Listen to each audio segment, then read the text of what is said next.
नमस्कार विद्यार्थी मित्रांनो, कशा आहात सगळे? मस्त मजेत आहात ना? मस्त मजेत राहा, निवांत राहा, अभ्यास करत राहा थोडाफार.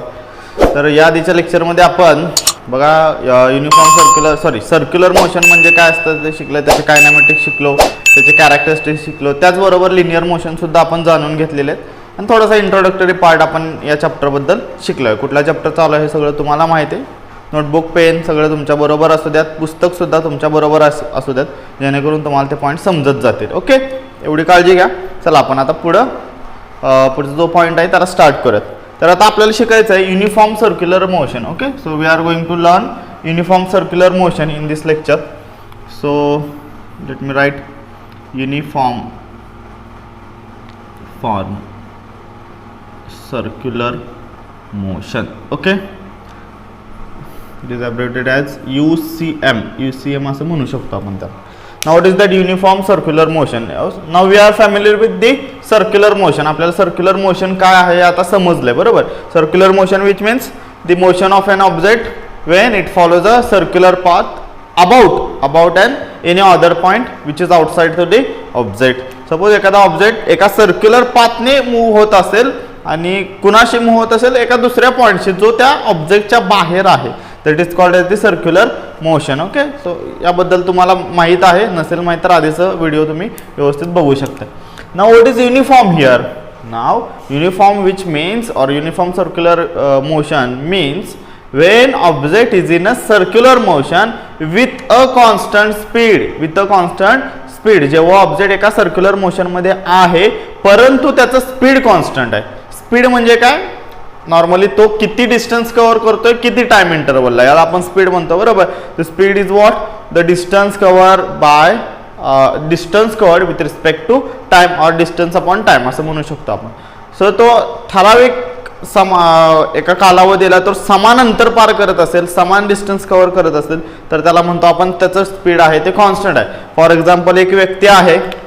ओके, सो एक व्यक्ती असेल, ठीक आहे, तो इथून निघाला, 0 पासून निघाला, त्यानं एक 10 मीटर डिस्टन्सवर आला, त्यानंतर 20 मीटर किंवा 20 मीटर डिस्टन्सवर आला, त्यानंतर 30 मीटर डिस्टन्सवर आला. ओके, ठीक. एवढ्यासाठी त्यानं 5 सेकंद घेतले, त्यानंतर पहिल्या दुसऱ्याला पण 5 सेकंद घेतले, तिसऱ्याला पण 5 सेकंद घेतले. सो 5 सेकंदात तो 10 मीटर आला, दुसऱ्या 5 सेकंदात परत 10 मीटरच गेला, परत तिसऱ्या 5 सेकंदात परत 10 मीटरच गेला. तर प्रत्येक टाइम इंटरवलसाठी त्यानं समान डिस्टन्स कव्हर केलेला आहे, बरोबर. ओके, आणि समान टाइम इंटरवलसाठी, याचा अर्थ याचं स्पीड कॉन्स्टंट आहे, तो कॉन्स्टंट स्पीडने चाललाय, युनिफॉर्म स्पीडने चाललाय. याचाच अर्थ जेव्हा एखादे, आता इथं हे लिनियर होतं पण सर्क्युलरसाठी तो ऑब्जेक्ट सर्क्युलर मोशन मध्ये असेल किंवा सर्क्युलर पाथ फॉलो करत असेल. सो तो object, suppose let me draw a circle here first.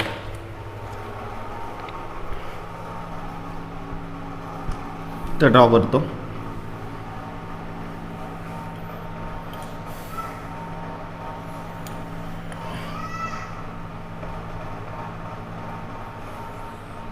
ठीक आहे,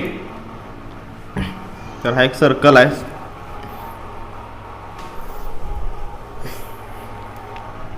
सपोज हा एक ऑब्जेक्ट आहे आणि या पॉईंटशी तो फिरतोय. सो या सर्क्युलर मोशनमध्ये आहे असं आपण कन्सिडर केलं. Okay, so the radius of that circular path is, ही काय तर रेडियस असेल त्याची, ठीक आहे. तर हा ऑब्जेक्ट एका सर्क्युलर मोशनमध्ये आहे कारण की तो सर्क्युलर पाथ फॉलो करतोय, बरोबर. ओके, ठीक.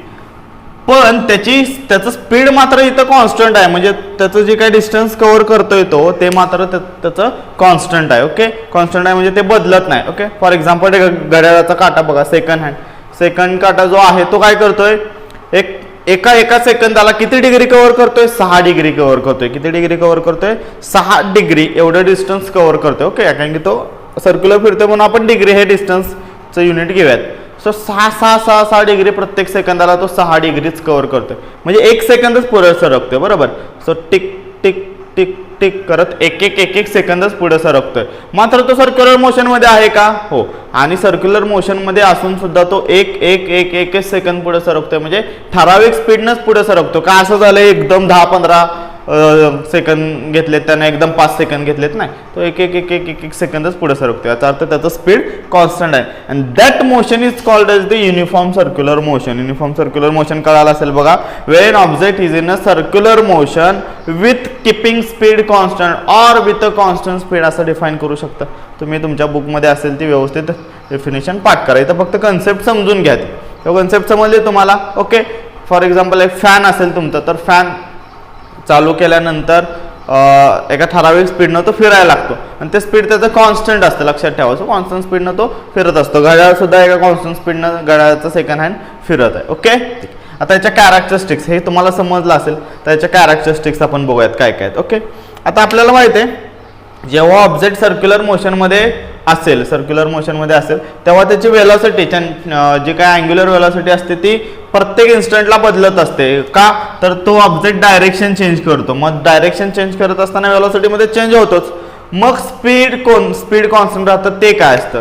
Now that speed is a tangential one. Okay, त्यालाच आपण टँजेन्शियल वेलॉसिटी असं सुद्धा डिनोट करतो किंवा त्याला टँजेन्शियल वेलॉसिटी असं सुद्धा म्हणू शकतो. Okay, so that is what you are. Okay, याला आपण टँजेन्शियल वेलॉसिटी असं म्हणतो. काय म्हणतो? टँजेन्शियल वेलॉसिटी, और you can also call it as a linear velocity और लिनियर. ओके, आणि हीच त्याची डायरेक्शन असते. आणि ही जी लिनियर वेलॉसिटी असेल, ओके ठीक आहे, ही कॉन्स्टंट राहणार कारण की स्पीड पण कॉन्स्टंट आहे. सो युनिफॉर्म सर्क्युलर मोशनमध्ये ही जी टँजेन्शियल किंवा लिनियर वेलॉसिटी असते, इट रिमेन्स कॉन्स्टंट,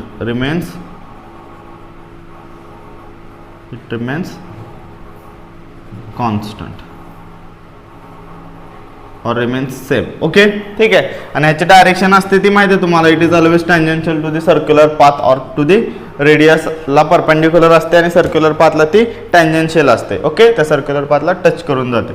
ठीक आहे, त्यानंतर तुम्हाला माहिती आहे राईट हँड थंब रूल माहिती आहे. आता ह्याचं कर्लिंग, सपोज आपण हा राईट हँड घेतला आणि हा पाथ घेतला तर आपण हे असं कर्ल करणार, म्हणजेच ओमेगा असेल तो आउटवर्ड डिरेक्शननं असेल, या तुमच्या डिरेक्शननं असेल, थंबच्या डिरेक्शननं. सो हा झाला omega vector. Omega is what? Angular velocity. So ही असेल angular velocity and that is your radius, r vector म्हणतो आपण त्याला. ओके, सो हा रेडियस वेक्टर असेल किंवा पोझिशन वेक्टर असेल, त्याची ही डिरेक्शन असेल. That is again nothing but a radius of the circular path. जो सर्क्युलर पाथ असेल त्याचं ते रेडियस. नाव बघा, याच्यात व्हेलॉसिटीमध्ये तर चेंज होणार आहे, स्पीडमध्येच चेंज नाही. हेच आपण टँजेन्शियल वेलॉसिटी, यालाच आपण स्पीड पण म्हणू शकतो, लक्षात घ्या. सो लिनियर वेलॉसिटी आणि लिनियर स्पीड एकच असतं नॉर्मली. ओके, लिनियरली एखादा ऑब्जेक्ट जेवढं डिस्टन्स कव्हर करतो तेवढंच त्याचं डिस्प्लेसमेंट सुद्धा असतं. सो आता इथं आपण हे स्पीड आहे. आता हा ऑब्जेक्ट सर्क्युलर मोशनमध्ये आहे, याचा अर्थ तो वेलॉसिटी चेंज करणार आहे असं म्हणतोय. कुठली वेलॉसिटी? Angular velocity. टँजेन्शियल किंवा लिनियर वेलॉसिटी नव्हे, हे कॉन्स्टंट राहते. सो अँग्युलर वेलॉसिटीमध्ये बदल होणार आहे. And that change of velocity causes the acceleration. आपल्याला माहिती आहे change in velocity cause the acceleration, और acceleration is what? Rate of change of velocity per unit time. So याचा अर्थ इथं जर ह्या ओमेगामध्ये सर्क्युलर मोशनमुळे ओमेगामध्ये चेंज होत असेल तर काहीतरी ॲक्सिलेशन कॉज होणार आहे. अँड दॅट ॲक्सिलेशन किंवा हे जे स्पीड कॉन्स्टंट ठेवायचं आहे ते सुद्धा एक ॲक्सिलेशनच त्याला कारणीभूत आहे. That is due to some acceleration there. त्या ॲक्सिलेशन मी वेगळ्या पेनाने दाखवतो, हे रेडने दाखवतो. ओके, आणि हे जे ॲक्सिलेशन असेल that is always towards the centre of circle. हे जे ॲक्सिलेशन असेल त्याला आपण अल्फा म्हणू. ओके, सो हे जे ॲक्सिलेशन असेल हे always towards the centre of circle असेल. ते नेहमी कुठं असतं? Directed centre of circular path. त्या सर्क्युलर पाथच्या सेंटरला असतं आणि हेच तुमचं काय आहे? अँग्युलर ॲक्सिलेशन. सो हे ए अल्फा आहे ते काय आहे तुमचं? अँग्युलर ॲक्सिलेशन. ओके ठीक आहे. आता हे टुवर्ड्स द सेंटर आहे म्हणजे सेंटर सिकिंग आहे, म्हणून त्याला सेंट्रिपिटल ॲक्सिलेशन असं सुद्धा म्हणतात. काय म्हणतात? सेंट्रिपिटल ॲक्सिलेशन. ओके ठीक आहे, किंवा त्याला रेडियल ॲक्सिलेशन सुद्धा म्हणतात. का तर ते along the radius of circle आहे. बघा हा, हे दोन पॉईंट काय आहेत? हे दोन पॉईंट कनेक्ट केले की तुम्हाला रेडियस मिळतो. रेडियस म्हणजे काय? सर्कलचा सेंटर आणि त्याच्या सर्कम्फरन्सवरचा कोणताही पॉईंट कनेक्ट केला की रेडियस मिळतो. सो हा रेडियस आहे, फक्त त्याचे निगेटिव्ह आहे. ओके, सो याला आपण रेडियल ॲक्सिलरेशन सुद्धा म्हणतो. रेडियल का कळालं? रेडियल का तर अलॉंग द रेडियस सुद्धा आहे ते रेडियल ॲक्सिलरेशन. ओके, फक्त त्याची डायरेक्शन असेल ते -r असेल, त्या r वेक्टरच्या निगेटिव्ह असेल. ओके, सो हे अँग्युलर ॲक्सिलरेशन आहे. त्याची जर व्हॅल्यू तुम्ही फाइंड आउट करायची म्हटलं तर ती सुद्धा व्हॅल्यू फाइंड आउट करू शकता. हे निगेटिव्ह आहे, r वेक्टर निगेटिव्ह आहे, omega square r. Okay, omega square कळालं? ठीक आहे. सो वेक्टरच्या फॉर्ममध्ये हे असं लिहावं लागेल तुम्हाला. ठीक आहे. नॉर्मल त्याची मॅग्निट्यूड जर तुम्हाला मिळवायचं असेल तर मॅग्निट्यूड माहिती आहे तुम्हाला, फक्त हे डायरेक्शन घेऊ नका. हे जे काय आर वेक्टर आहे तो पोझिशन आहे, तो डायरेक्शन सांगतो नॉर्मली याची.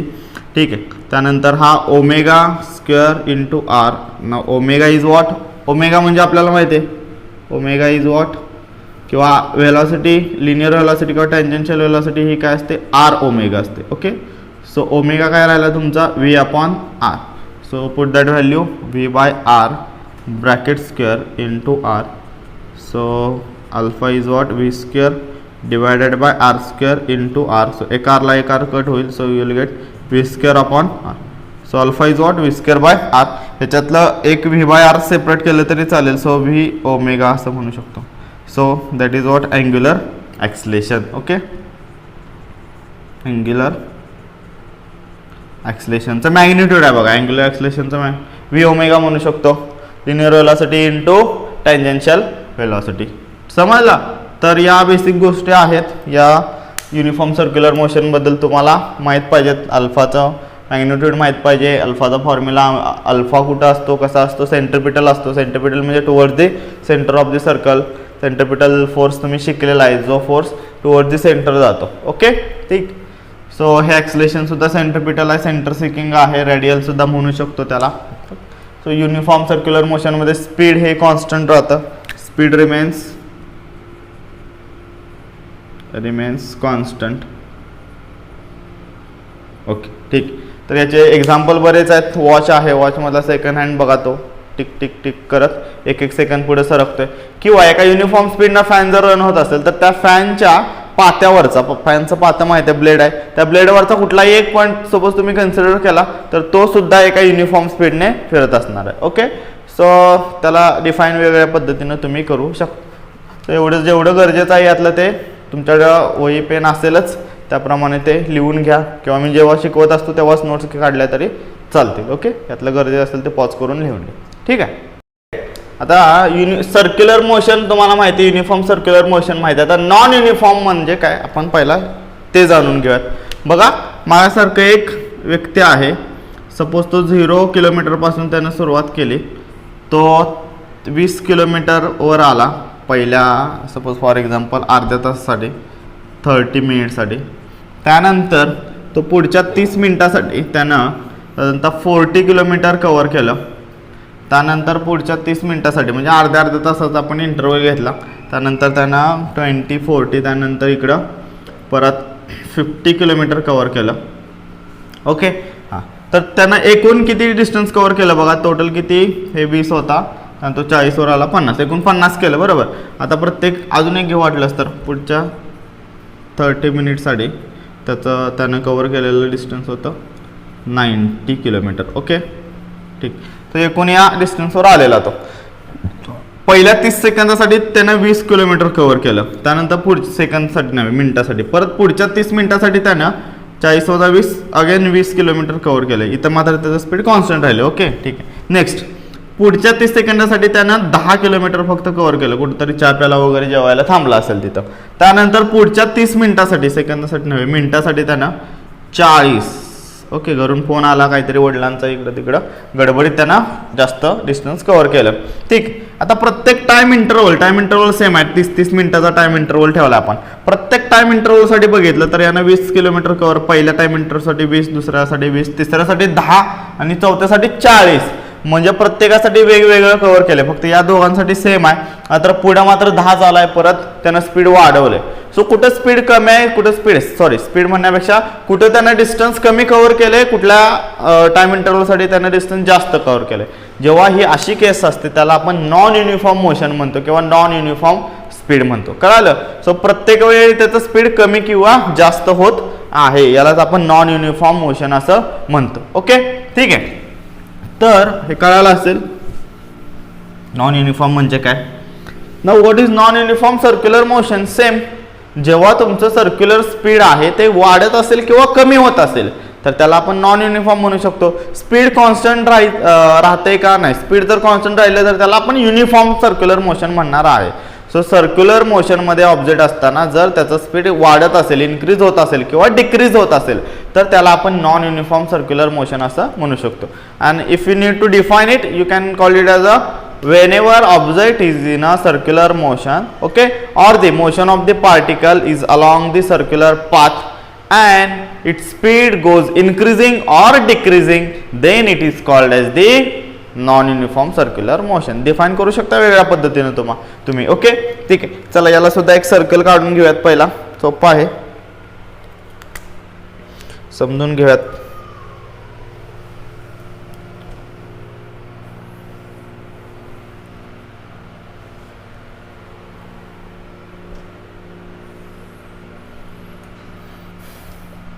ठीक आहे. तर एक ऑब्जेक्ट आहे, तो एका पॉईंटशी सर्क्युलर मोशनमध्ये आहे, सर्क्युलर पाथमध्ये फिरतोय. ओके, ही रेडियस वेक्टर असेल काहीतरी. आता नॉन युनिफॉर्म सर्क्युलर मोशन म्हणजे काय, हा याचं जर उदाहरणच घ्यायचं म्हटलं तर तुम्ही फॅन आहे बघा. सो फॅन जेव्हा तुम्ही ऑन करताय तेव्हा तो एकदम हाय ते स्पीडमध्ये येतो का, नाही. तो हळूहळू स्पीड अटेंड करतो, याचा अर्थ स्पीड त्याचा वाढवत नेतो आणि एका सर्टन युनिफॉर्म स्पीडला, म्हणजे त्याचं जे कॉन्फिगरेशन असेल, त्याचं जे काही काम असेल त्याप्रमाणे त्या स्पीडपर्यंत येऊन तिथं फिरू शकतो.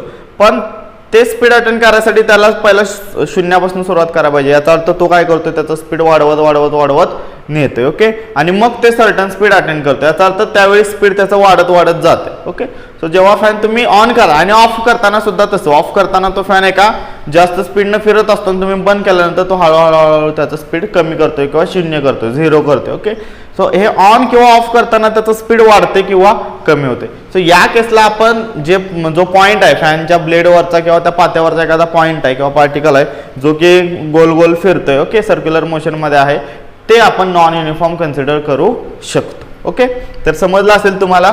तो हे जर इन्क्रीजिंग स्पीड नसेल किंवा डिक्रीजिंग स्पीड नसेल तेव्हा हे कसं असणार आहे, नॉन युनिफॉर्म सर्क्युलर मोशनमध्ये असणार. तर याच्या काय काय गोष्टी शिकायच्यात आपल्याला बघा. सेम याची टँजेन्शियल व्हेलॉसिटी आपल्याला शिकावी लागेल.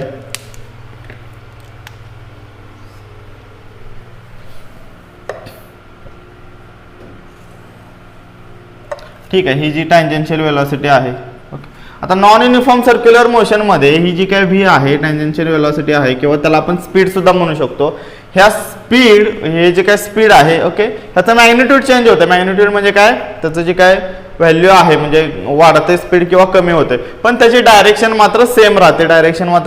डायरेक्शन बदलत नाही. आणि आपल्याला माहिती आहे tangential velocity direction it is always tangential to the circular path. Okay, so किंवा लिनियर व्हेलॉसिटीची जी डायरेक्शन असते ती सर्क्युलर पाथला कशी असते, टँजेन्शियल असते किंवा रेडियसला परपेंडिक्युलर म्हणू शकता. ओके, मग चेंज काय होतंय बघा, ओमेगा वेक्टर त्याची डायरेक्शन सुद्धा same right hand thumb rule प्रमाणे सर्क्युलर मोशनमध्ये असताना. ओके, वाटलंच तर दोन फिगर काढूयात आपण इथं.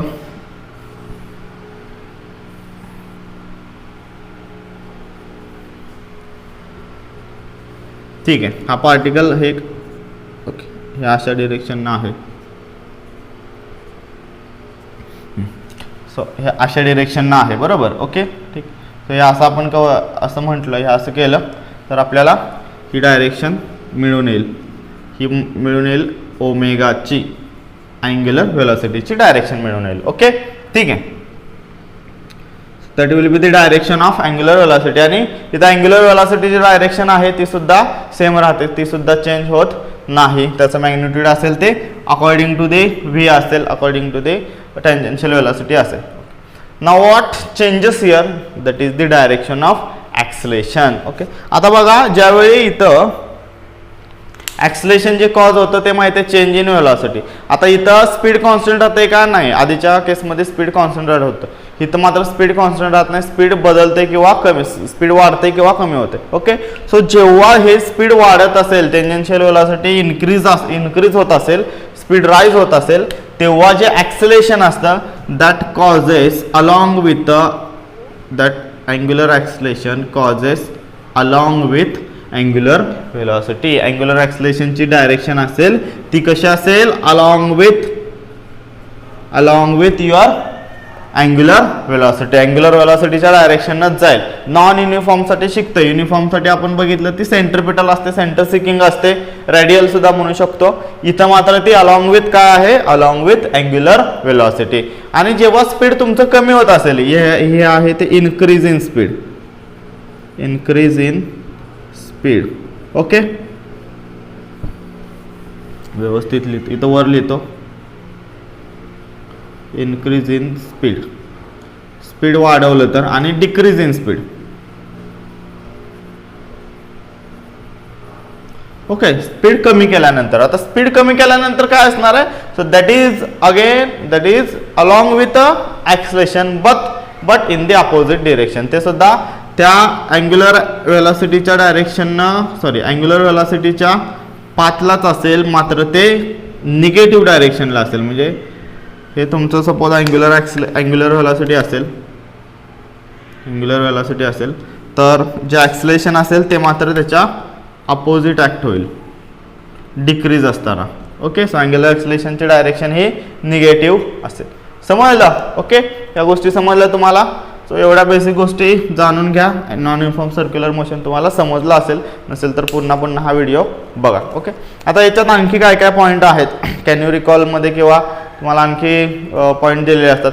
आता जेव्हा हे अँग्युलर ॲक्सलेशन आहे, आता हे अलॉंग दी अँग्युलर वेलॉसिटी लागते, अलॉंग द अँग्युलर वेलॉसिटी लागते, बरोबर. ठीक आहे, त्यावेळी मात्र ते एका प्लेनमध्ये राहील. हा पॉईंट जरी त्याचा स्पीड कमी जास्त होत असेल तरी हा पॉईंट त्याच प्लेनमध्ये राहणार आहे. म्हणजे असं सपोज आडवा फिरत असेल तर तो असा आडवाच फिरणार आहे, तो काही चेंज होणार नाही. म्हणजे तो जे काय फॉर एक्झाम्पल त्याचं प्लेन असेल, प्रतल असेल, तो मात्र बदलणार नाही. ओके, पण जेव्हा जर हे अँग्युलर ॲक्सलेशन वेगळ्या डिरेक्शनला लागलं अदर दॅन दॅट अँग्युलर वेलॉसिटीपेक्षा वेगळ्या, म्हणजे अँग्युलर वेलॉसिटी अशी लागत्या आणि अँग्युलर ॲक्सलेशन सुद्धा असंच लागते. आता आपल्याला केस घेतली, अँग्युलर वेलॉसिटी या डिरेक्शनला लागते आणि अँग्युलर ॲक्सलेशन, दुसरी एक फिगर काढूया आपण. ठीक आहे, ही असेल अँग्युलर वेलॉसिटी, हे असं फिरतंय, आणि अँग्युलर ॲक्सलेशन मात्र कुठल्या तरी वेगळ्या यानं लागलं. ओके, हे असं लागलं किंवा रेडियल लागलं. रेडियल म्हणजे समजते तुम्हाला, अलॉंग दी सर्क्युलर पाथ असं लागलं. तर याचा जो कॉम्पोनंट असतो, ह्या अँग्युलर ॲक्सलेशनचा जो कॉम्पोनंट असतो, तो मात्र जो होरिझॉन्टल कॉम्पोनंट असतो. ओके, अँग्युलर ॲक्सलेशनचा सपोज एक होरिझॉन्टल कॉम्पोनंट घेतला आपण, होरिझॉन्टल म्हणजे कॉस थिटा घेतला हा. ओके, तर हा नेहमी याला परपेंडिक्युलर असतो. कशाला?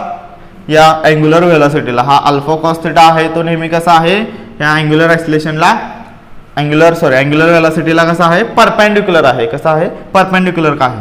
त्यामुळे तो काय करतो, याचं जे काय पोझिशन आहे तो चेंज करण्याचा प्रयत्न करतो. त्यामुळं हे जे तुमचं ऑब्जेक्ट एका सर्क्युलर मोशनमध्ये फिरत असेल ते सुद्धा त्याचं प्लेन चेंज करतं, हळूहळू ते टिल्ट व्हायला सुरुवात होते. ओके, तर त्याचे बरेच तुम्हाला उदाहरणं नंतर हळूहळू शिकणार आहे मोमेंटमध्ये. ओके, समजलं? सो जेव्हा angular acceleration other than angular velocity act होत असेल एखाद्या सर्क्युलर मोशनमध्ये, तर ते या ऑब्जेक्टची पोझिशन किंवा त्याचं प्लेन चेंज करतं. काय करतं, प्लेन चेंज करतं, याला हळूहळू असं टिल्ट करायला. सो हा ऑब्जेक्ट असा फिरत असेल तर तो असा टिल्ट होऊन फिरणार आहे. कळलं, असं फिरायला लागेल, कळते. किंवा असं उभा फिरत असेल तो डायरेक्शन चेंज करेल, त्याचं प्रतल चेंज करेल. ओके, प्लेन चेंज करेल. तर या गोष्टी आहेत. ठीक, आता जेव्हा आणखी एक याच्यात शिकण्यासारखी गोष्ट म्हणजे जेव्हा हे अँग्युलर ॲक्सलेशन, अँग्युलर वेलॉसिटी, त्यानंतर थिटा ज्याला आपण अँग्युलर डिस्प्लेसमेंट म्हणतो, त्यानंतर आणखी काय रेडियस वेक्टर असेल, आर वेक्टर, हे सगळे एकाच डिरेक्शनने ॲक्ट होत असेल. बघा या केसमध्ये हे सगळे एकाच डिरेक्शनमध्ये ॲक्ट होत असेल तर it is consider as analogous to the your kinematical equations of linear velocity. Kinematical equation linear वेलॉसिटीचे काय काय सांगा मला. पहिला v = u + at. त्यासाठी तुम्हाला शेवटी एक चार्ट दिलेला आहे. तो चार्ट मी इथं एक काम करूया आपण इथं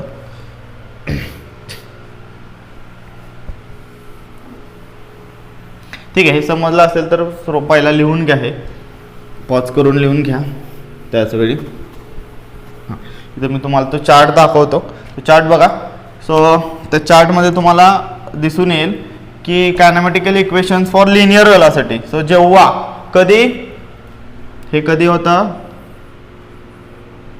जेव्हा अँग्युलर व्हेलॉसिटी, त्यानंतर अँग्युलर ॲक्सलेशन, त्यानंतर अँग्युलर डिस्प्लेसमेंट आणि आर वेक्टर हे सगळे एकाच डिरेक्शननं असतील, तेव्हा तुमचं जे काय अँग्युलर व्हेलॉसिटी आहे ही it acts as a linear velocity किंवा लिनियर व्हेलॉसिटी जे कायनेमॅटिकल इक्वेशन आहेत तेच आपण इथं ॲनालॉगस यूज करतो. v is equal to u plus a t. Second आहे s is equal to u t plus 1/2 a t square. And third one is that v square is equal to u square plus 2as. Okay, असे दोन equation आहेत, sorry 3 equation आहेत. Same आपण अँग्युलरसाठी सुद्धा वापरू शकतो. आपल्याला माहिती आहे, फॉर एक्झाम्पल इथं कन्सिडर करू तर व्ही यू म्हणजे काय असतं, व्ही म्हणजे फायनल वेलॉसिटी, यू म्हणजे initial velocity. Okay, V is what final, u is initial velocity. So अँग्युलरसाठी आपण असं म्हणू शकतो that is final angular acceleration, sorry final angular velocity, final angular velocity. Okay, and omega 0 will be initial angular velocity. Okay, so equation काय बनतील, S म्हणजे काय असतील, एस म्हणजे डिस्प्लेसमेंट असते, इथं काय असेल theta. So that will be angular displacement time remains. Okay, a असेल तो अल्फा असेल, that is angular acceleration. Okay, ठीक आहे, या गोष्टी व्यवस्थित लक्षात घ्या. चला इक्वेशन बनवू मग आपण. व्ही म्हणजे काय, फायनल, याला मी फक्त आता वेक्टर दाखवत नाही, नॉर्मल फक्त u is what u 0 plus alpha t. Then s is what theta is equal to u 0 sorry omega 0 t plus 1/2 alpha t square.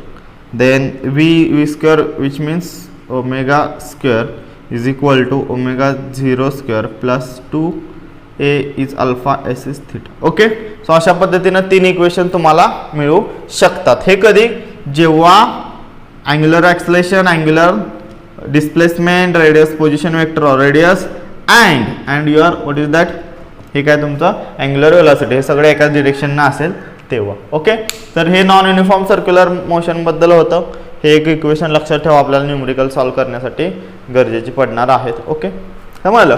त्यातल्या आणखी काही तुम्हाला एक्स्ट्राच्या गोष्टी असतील तर मी सांग, तोपर्यंत हे पॉज करून लिहून. ठीक आहे, सो पेज नंबर 2 वर एक सॉल्ड एक्झाम्पल आहे बघा. एक्झाम्पल 1 ह्या फर्स्ट चॅप्टरमधलं पहिलेच एक्झाम्पल आहे, 12वीतलं सुद्धा तुमचं फिजिक्सचं फर्स्ट एक्झाम्पल आहे बघा.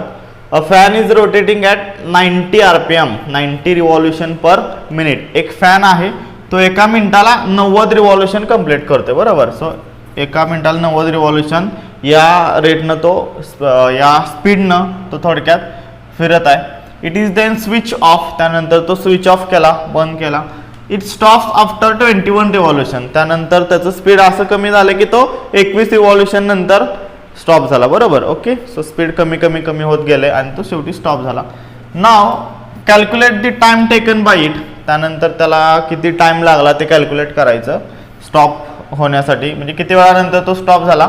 ॲझ्युमिंग that the frictional torque is constant, त्यानंतर त्याचा फ्रिक्शनल टॉर्क आहे तो कॉन्स्टंट. एक सगळ्यात महत्त्वाची गोष्ट आहे, हे फ्रिक्शनल टॉर्क म्हणजे जो ज्यावेळी तो फिरत असताना त्याला फ्रिक्शन क्रिएट करतो ना, जे कार्बन ब्रशेस असतील किंवा आणखी काही गोष्टी असतील, त्याच्यामुळे तो स्टॉप होणार आणि तो टॉर्क आपल्याला निग्लेक्ट करायचा आहे. ओके, किंवा तो कॉन्स्टंट आहे, निग्लेक्ट म्हणण्यापेक्षा तो कॉन्स्टंट कन्सिडर करून आपल्याला फाइंड आउट करायचं. ओके, तर बघा हे आत्ता जे आपण फॉर्म्युले शिकलो, जे ॲनालॉगस फॉर्म्युला आपण म्हटलेले लिनियर व्हेलॉसिटीचे आणि सर्क्युलर व्हेलॉसिटी, ते वापरूनच सॉल्व्ह करायचं. ओके, सो आपल्याला टी काढायचं. सो आपल्याकडे इक्वेशन 3 इक्वेशन आहेत न्यूटनचे मोशनच्या बाबतीत, तेच इथं अप्लाय करून आपल्याला सॉल्व्ह करायचं आहे. सुरुवातीला आपण याचा गिवन डेटा लिहून घेऊयात. प्रॉब्लेम समजला असेल, परत एकदा प्रॉब्लेम सांगतो. एक फॅन आहे, तो 90 RPM या स्पीडनं पहिला फिरतोय. ओके, सो एन दिलाय, तो RPM दिलाय, त्यांनी स्पीड किंवा वेलॉसिटी दिलेली नाही. त्याची वेलॉसिटी दिली आहे का, नाही दिली. सो वेलॉसिटी आपण काढू, फाइंड आउट करू. आपल्याला फॉर्म्युला सुद्धा माहिती आहे वेलोसिटीचा काय आहे तो. सो थोडक्यात तो 90 RPM या वेलोसिटीनं या स्पीडनं फिरत असेल. सो त्याचं आपल्याला वेलोसिटी फाइंड आउट करावं लागेल. त्यानंतर तो बंद केल्यानंतर तो 21 रिव्हॉल्युशन कंप्लीट करून थांबतोय. सो तेवढं डिस्टन्स कव्हर करून थांबतोय थोडक्यात. ओके, सो ते डिस्टन्स सुद्धा आपल्याला मिळून जाते. 21 रिव्हॉल्युशन्स बघा, 21 रिव्हॉल्युशन. ओके, एक रिव्हॉल्युशन म्हणजे किती असतं? 2 पाय, कळतंय ना? ओके, पाय डी म्हणतो आपण त्याला नॉर्मली. एक रिव्हॉल्युशन म्हणजे असे किती रिव्हॉल्युशन कंप्लीट केलं त्यानं? 21. ओके, सो ते डिस्टन्स सुद्धा आपण फाइंड आउट करू शकतोय आणि त्यानंतर त्याचा लागलेला टाइम किती आहे तो आपण फाइंड आउट करूयात मग इक्वेशन वापरून. चला गिवन लिहूयात. गिवन बघा, fan is rotating at 90 RPM. Okay, so त्याचं जे स्पीड आहे, स्पीड म्हणू त्याला n म्हणू, हे किती आहे? 90 RPM. RPMचा अर्थ असतो revolutions per minute. Okay, revolution RPM, revolution per minute. So हे आपल्याला RPS मध्ये घ्यावं लागेल का?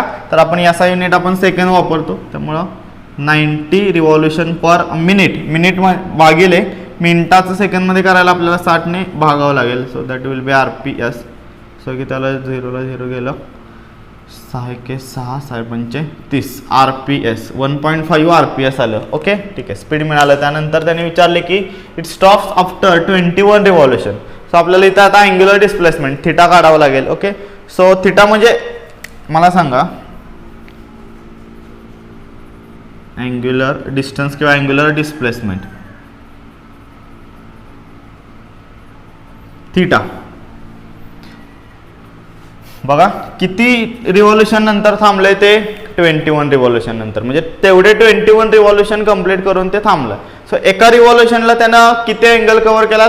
360. बरोबर, एका रिव्हॉल्युशनला 360. जर तो रॅडियनमध्ये घ्यायचा असेल, अँग्युलर डिस्प्लेसमेंटचं युनिट आहे रेडियन, सो रॅडियनमध्ये घ्यायचा असेल तर तो आपल्याला 2 पाय घ्यावा लागेल. बरोबर, ओके, सो 360चं रॅडियन किती? 2 पाय. सो एका रिव्हॉल्युशनला 2 पाय. असे किती रिव्हॉल्युशन आहे तुमचे? असे रिव्हॉल्युशन आहे तुमचे 21. सो याचा सिंपल फॉर्म्युला बनेल 2 pi n. Okay, where the n is what? Revolutions. So 2 pi into n किती आहे? 21. So you will get 21 to 42 pi radian. Okay, हे मिळालं तुम्हाला अँग्युलर डिस्प्लेसमेंट. त्यानंतर आणखी काय बघा, हां, नाव अँग्युलर इनिशियल म्हणू आपण त्याला, इनिशियल अँग्युलर वेलॉसिटी. चला, अँग्युलर वेलॉसिटीचा फॉर्म्युला काय आहे? इनिशियलला आपण 0 म्हणतो. ओके, ठीक आहे, मी याला वेक्टर दाखवत नाही, डायरेक्टली स्केलरमध्येच घेऊया, मॅग्निट्यूड घेऊया. Omega 0 angular velocity. ठीक, अँग्युलर वेलॉसिटीचा फॉर्म्युला काय आहे? 2 pi into n, frequency. Okay, ही त्याची फ्रिक्वेन्सी आहे थोडक्यात, 2 pi n. So 2 pi into n किती आला सांगा? 1.5, म्हणजे किती आलं? 3 पाय. Okay, so initial angular velocity मिळाली. फायनल अँग्युलर वेलॉसिटी काढू. फायनल अँग्युलर, चला, final angular velocity that is just omega vector, किंवा फक्त ओमेगा घेऊयात. हां, सो हा फायनल अँग्युलर वेलॉसिटी किती आहे? शेवटी जाऊन तो स्टॉप झाला, याचा अर्थ फायनल अँग्युलर वेलॉसिटी त्याची 0 आहे. ओके, अँग्युलर वेलॉसिटीचा युनिट लिहूयात आपण, रेडियन पर सेकंड. ओके, रेडियन पर एस. ठीक, सो 0 रेडियन पर एस. चला, आता आपल्याला फाइंड आउट काय करायचं आहे? टी फाइंड आउट करायचं. आपल्याकडे 3 फॉर्म्युले आहेत बघा, इथं फॉर्म्युले लिहितो. पहिला आहे v is equal to u plus a t. So v म्हणजे काय? Omega is equal to omega 0 plus alpha t. Okay, next आहे थीटा इज इक्वल टू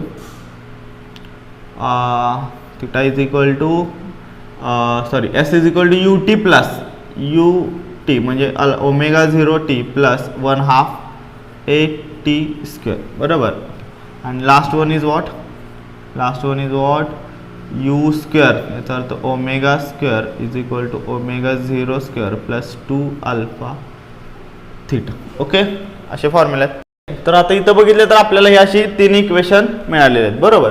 तर ह्या 3 इक्वेशन नुसार बघा आपण अल्फा तर आपल्याला इथं नाही दिला बरोबर. सो अल्फा आपल्याला इथं माहित नाहीये. सो आपण अल्फाचे 2 इक्वेशन तयार करूयात. सो अल्फाचे 2 इक्वेशन बघा. पहिले equation suppose taking omega is equal to omega 0 plus alpha t. So इथं अल्फाचं इक्वेशन काय मिळेल alpha t as it is तसंच ठेवा omega minus omega 0. So you will get alpha t is equal to omega minus omega 0 then alpha will be omega minus omega 0 divided by t. Okay. So एक पहिले equation मिळालं तुम्हाला. Similarly दुसरं बघा हे इथं आपल्याला आणखी कोणत्या गोष्टी इथं सुद्धा करू शकता पण हे कॉम्प्लिकेटेड बनेल. हे बनवू आपण omega square is equal to omega 0 square plus 2 alpha theta. So 2 alpha theta तसंच ठेवा. इकडे येईल omega square minus omega 0 square. So हे काय येईल सांगा 2 alpha theta is equal to omega square minus omega 0 square. So alpha ते तसंच ठेवा. So omega square minus omega 0 square divided by 2 theta. Okay. तर हे दुसरं इक्वेशन मिळालं. तर पहिलं आणि दुसरं इक्वेशन आपण इक्वेट करू. Therefore equating first and second. So पहिलं आणि दुसरं इक्वेट करा. सो LHS ऑलरेडी इक्वेट आहे इक्वलच आहे. RHS इक्वेट करा फक्त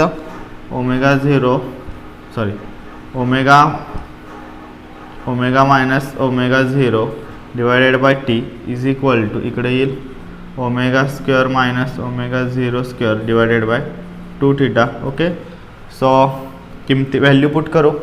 ओमेगा किती आहे आपला 0 मायनस ओमेगा 0 आहे 3 पाय बरोबर. ओमेगा 0 किती आहे 3 pi divided by t is equal to हे ओमेगा किती आला 0 स्क्वेअर मायनस हा 3 पायचा स्क्वेअर डिवायडेड बाय 2 थीटा किती आहे थीटा अँग्युलर डिस्प्लेसमेंट आहे 42 पाय 2 into 42. So 0 minus 3 pi minus 3 pi divided by T आणि इकडं 0 square 0 minus 3 square 9 pi square divided bye 42 84 पाय. सो टी इकडं अंशात आणू आपण. सो 84 इकडं आलं. सो मायनस 3 इंटू 84 तसंच ठेवा पाय इंटू पाय स्क्वेअर आला डिवायडेड बाय ठीक. परत इकडं हे -9 या बाजूला येईल -9 पाय स्क्वेअरला पाय स्क्वेअर गेला. त्यानंतर राहिले किती 4 ठीक. मायनसला मायनस गेला 3 1 इथं 9 3 1 3 3 त्रिक 9 3ने भागावला परत 3 1 3 3 2 6 त्यानंतर राहिले किती 4 3 8 24. Okay. So therefore T will be 28 second. कळालं. सो आफ्टर 28 सेकंड 28 सेकंदानंतर तो फॅन जाऊन काय होणार आहे थांबणार आहे. ओके. सो सोपं गणित आहे. ॲनालॉगस इक्वेशन फक्त आपण वापरलेत. न्यूटनचे जे इक्वेशन आहेत लिनियर मोशनची तीच आपण अँग्युलर मोशनसाठी ऑलरेडी तयार केलेले आहेत. ओके. आणि त्यानंतर ठीक समजलं. सो या केसमध्ये एवढं लक्षात ठेवायचं की इथं जे अँग्युलर डिस्प्लेसमेंट आहे त्यानंतर अँग्युलर व्हेलॉसिटी आहे आणि अँग्युलर ॲक्सलेशन आहे आणि रेडियस हे सगळे एकाच डिरेक्शनने ॲक्ट करत असेल. ठीक. तर हे असं होतं. सो बाकीचा पुढचा जो पॉईंट आहे आता आपण dynamics of circular motion centripetal force centrifugal force काय असतो आपण नेक्स्ट लेक्चरला शिकू. ओके. तुर्तास धन्यवाद.